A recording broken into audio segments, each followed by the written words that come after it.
నీ బ్రా సైజ్ చెప్పు, నా బాడీ పార్ట్స్ గురించి ఉన్నానో, నేను ఎట్లా స్నానం చేశానో అట్లా అన్నీ చెప్తున్నాడు అన్నయ్య.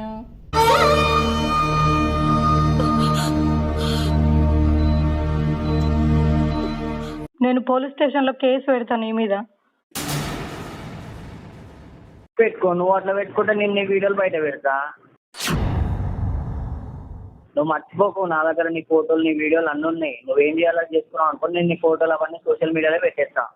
నిన్ను కూడా గలీజ్గా బయటికి వచ్చి అనుకో పోలీస్ పార్టీని చంపేస్తే అర్థమవుతుందా? నేను ఇంకా అట్లా కూడా చేస్తా. నేను నీకు అర్థమవుతలేదు. అమ్మాయి ఇజ్జత్ కూడా కొడతా, నిన్ను కూడా చంపేస్తా. నేను ఒక్క నెల జైలుకి పోయినా అంటూ పోతే పోయిన ఒక నెల జైలుకి గలీజ్ అయిపోతారు మీరైతే ఇద్దరు. నువ్వు కూడా నాకు తెలియదు. నువ్వు అయితే నాకేంది? నువ్వు నీ గుద్దలమ్మంటే ఫస్ట్ నా ముంగడికి చెప్పు, దానికి చెప్పు, నీ పక్కన దానికి చెప్పు. ఇట్లా ముడల కథలు దింకుంటా కొనుక్కో ఫోన్ ఇచ్చి మాట్లాడిపించింది అనుకో, నేను ఇప్పుడే పాడు దిగుతా. ఏం చేస్తారు? Hey guys, welcome back to our channel. So ఈ రోజు అయితే ఒక పెయిన్ఫుల్ వీడియోతో అయితే మేము ముందుకు వచ్చాను. పెయిన్ఫుల్ వీడియో ఎందుకంటున్నాను అంటే, సో మన పక్కన స్వాతి అని చెప్పేసి ఉన్నదనమాట. సో తను నల్గొండ నుంచి అయితే వచ్చింది. సో తను గత 15 డేస్గా నాకైతే కంటిన్యూస్గా ఇన్స్టాగ్రామ్లో మెసేజ్ అయితే చేయడం జరిగింది. సో ప్రాబ్లం ఏంటి అని చెప్పేసి నేను తీరా తెలుసుకుంటే, ఆ ప్రాబ్లం ఏంటి అని అంటే, మరీ ఇంత చెత్త సొసైటీలో బ్రతుకుతున్నామా అనిపించింది నాకైతే. ఇంత చెత్త సొసైటీ అంటే గలీజ్ సొసైటీలో బ్రతుకుతాం అనిపించింది నాకు. ఇంత సో ఒక ఆడపిల్ల ఒక దగ్గరికి వెళ్ళినప్పుడు ఒక సెక్యూరిటీ లేదు. సో మెయిన్లీగా సో దాని గురించి అని చెప్పేసి నేను తనని ఇమీడియట్గా రామను స్టూడియోకి రమ్మని చెప్పేసి అయితే తనని పిలిపించడం జరిగింది. సో ఒకసారి ఆ ప్రాబ్లం ఏందనేది తన మాటలతోనే ఒకసారి అయితే విందాము. చెప్పమ్మా స్వాతి, నీ ప్రాబ్లం ఏంటి అసలు? నాకు చెప్పిన విధంగానే మన ఆడియన్స్ కూడా ఒకసారి అర్థమయ్యేలాగా చెప్పు ఒకసారి. మేము ఒక 2 months బ్యాక్ నేను మ్యారేజ్కి వెళ్ళాను. మా ఫ్రెండ్ మ్యారేజ్ అని వెళ్ళాము. ఓకే.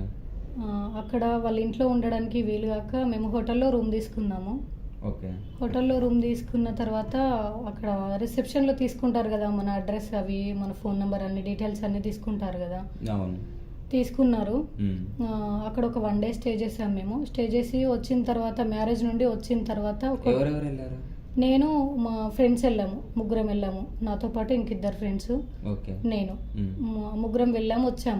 వచ్చిన తర్వాత ఒక 2-3 days నుండి నాకు వాట్సాప్లో మెసేజెస్, ఇంకా వేరే వేరే గలీజ్ వీడియోస్ కానీ అట్లా పెట్టడము అలాంటివి జరుగుతున్నాయి.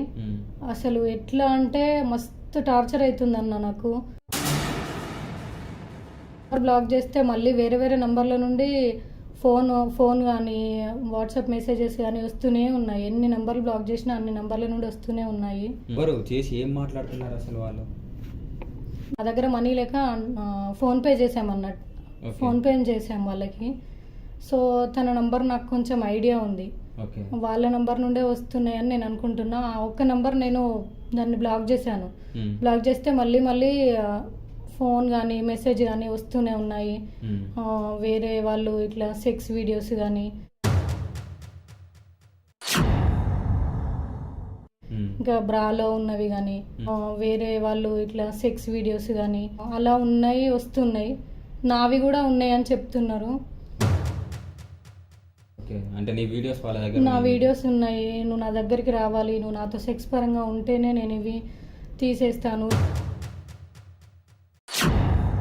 లేదంటే వీడియోలు యూట్యూబ్లో కానీ అట్లా పెట్టేస్తా అని నన్ను చాలా అంటే చాలా బ్లాక్మెయిల్ చేస్తున్నాడన్న. నేను కూడా ఎవరికి చెప్పుకోలేను. నాకు మ్యారేజ్ అయ్యి 3 years అవుతుంది. మా హస్బెండ్ కూడా చాలా స్ట్రిక్ట్గా ఉంటాడు. మ్యారేజ్కి వెళ్ళేటప్పుడు కూడా నన్ను వెళ్ళొద్దు అని చెప్పాడు. విజయవాడకి వెళ్ళేటప్పుడు వెళ్ళొద్దు అని చెప్పాడు. కానీ నా చిన్నప్పటి నుండి అది ఫ్రెండ్, నాకు బెస్ట్ ఫ్రెండ్ అనమాట. దానికోసం అని వెళ్ళాను. కానీ నాకు ఇలా జరుగుతుందని నేను అనుకోలేదు. మా అత్త మామ వాళ్ళతో కూడా నేను ఇలాంటివి చెప్పుకోలేను. ఎందుకంటే నేను నా క్యారెక్టర్ గురించి బ్యాడ్గా అనుకుంటారు. ఎందుకంటే వాళ్ళకు నేను ఎక్కువగా ఇష్టం ఉండను.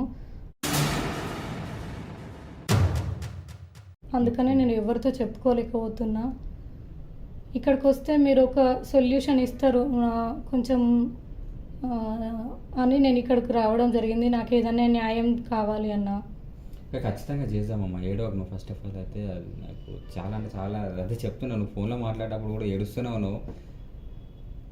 ఫస్ట్ ఆఫ్ ఆల్ మీరు చేసే తప్పు ఏంటంటే, ఏదైనా ప్రాబ్లం వస్తే బయటకు పరిగెత్తుకుంటూ వస్తారు, లేదంటే మీలో కుమిలి చనిపోతారు. దగ్గర ఉన్న మనుషులు మర్చిపోతారు మీరు. ఫస్ట్ ఆఫ్ ఆల్ చెప్పాలంటే మీ హస్బెండ్కి ఒక విషయం చెప్తే అయిపోతుంది కదా.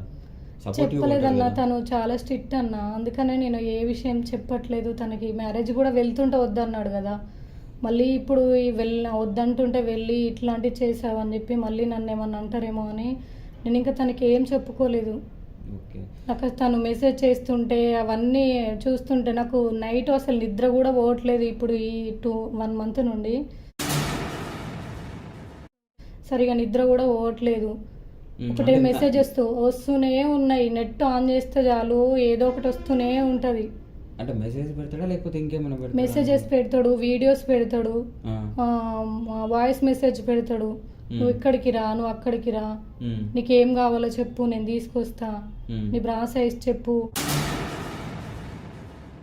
నీ బ్రా సైజ్ చెప్పు, అట్లా అని అసలు చాలా అంటే చాలా గలీజ్గా మాట్లాడతాడు అన్నయ్య. ఓకే. ఇప్పుడు నీతో పాటు మీ ఫ్రెండ్స్ కూడా ఉన్నారు కదా? అవును. సో మీ ఫ్రెండ్స్ కూడా మరి ఇలానే కాల్స్ వస్తున్నాయి అంటనా? నేను వాళ్ళని అడగలేదు అన్నయ్య. వాళ్ళని అడగలేదు. సో అంటే మీరు రెగ్యులర్గా మాట్లాడుకుంటారట? 2-3 daysకి ఒకసారి మాట్లాడుకుంటాం, కానీ వాళ్ళు నాతో ఇలా ఏం చెప్పలేదు, నేను కూడా ఏం చెప్పలేదు ఇలా అని. ఓకే.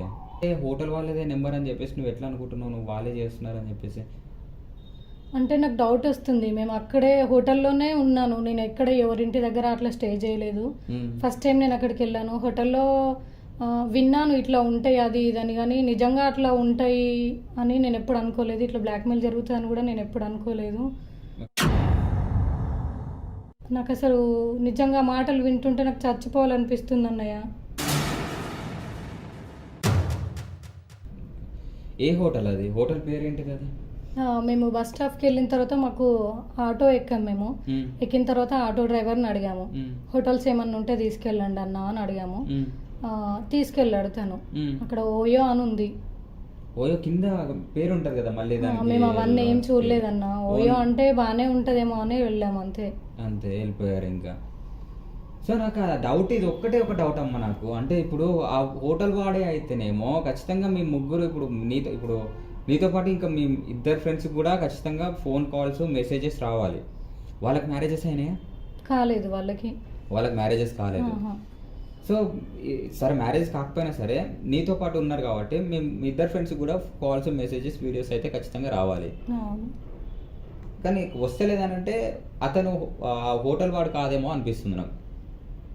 నీకేమైనా ఫొటోస్ వీడియోస్ ఏమైనా సెండ్ చేసినా? అంటే నావి పెట్టలేదు, బట్ వేరే వాళ్ళవి పెడుతున్నాడు. బ్రా మీద ఉన్నాయి సెక్స్ వీడియోస్ కానీ అలాంటివి పెట్టడం అట్లా జరుగుతుంది. మా అమ్మ వాళ్ళకి అందరికీ తెలిస్తే ఎట్లా ఉంటుందన్న. మా అమ్మ కష్టపడి పెళ్లి చేసి పంపించింది.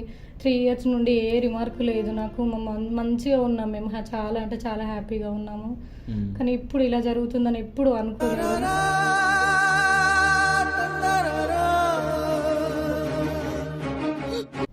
సో ఓకే ఏడవక మనం ఏదో ఒకటి అయితే పరిష్కారం, మనం దీనికి సొల్యూషన్ అయితే వెతుకుదాము. సో ఖచ్చితంగా ఒకటి అడుగుతా నేను, మీ హస్బెండ్కి తెలిస్తే మన ప్రాబ్లం అవుతుంది అంటే చెప్పావు నువ్వు ప్రాబ్లం అవుతుందని.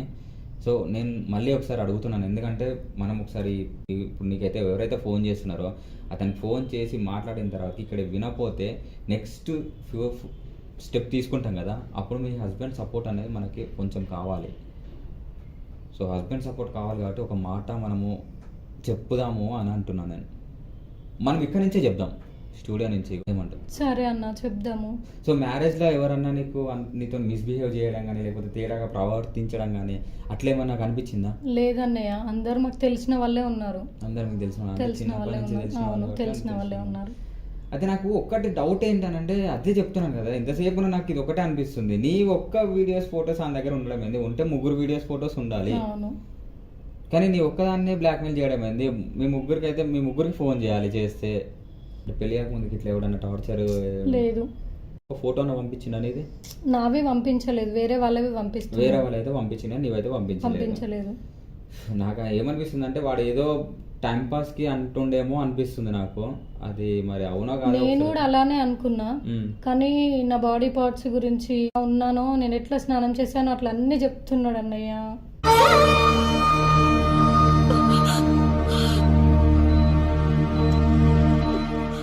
డీటెయిల్గా చెప్తున్నాను నీకు ఆ రోజు అవును. గుర్తుకుంది కాబట్టి నువ్వు అది చెప్తున్నావు అనమాట. ఇంకా అంటే వాష్రూమ్లో ఏం చేసినావు ఏంటి అని చెప్పేసి మొత్తం డీటెయిల్గా చెప్తున్నాడు. అందుకని చెప్పేసి నువ్వు కాన్ఫిడెంట్గా ఉన్నావు అతని దగ్గర వీడియోస్ ఉన్నాయని చెప్పేసి.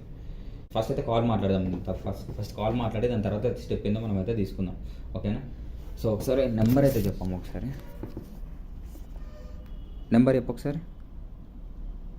9392. 9392. ఓకే. నేను పోలీస్ స్టేషన్లో కేసు పెడతాను నీ మీద. పెట్టుకో, నువ్వు అట్లా పెట్టుకుంటే నేను నీ వీడియోలు బయట పెడతా. నువ్వు మర్చిపోకు, నా దగ్గర నీ ఫోటోలు నీ వీడియోలు అన్నీ ఉన్నాయి. నువ్వేం చేయాలో చేసుకున్నావు అనుకో, నేను నీ ఫోటోలు అవన్నీ సోషల్ మీడియాలో పెట్టేస్తా. నిన్ను కూడా గలీజ్గా బయటికి వచ్చి అనుకో పోలీస్ పార్టీని చంపేస్తే అర్థమవుతుందా? నేను ఇంకా అట్లా కూడా చేస్తా. నేను నీకు అర్థమవుతలేదు. అమ్మాయి ఇజ్జత్ కూడా కొడతా, నిన్ను కూడా చంపేస్తా. నేను ఒక్క నెల జైలుకి పోయినా అనుకో, పోతే పోయిన ఒక నెల జైలుకి గలీజ్ అయిపోతారు మీరైతే ఇద్దరు. నువ్వు కూడా నాకు తెలియదు.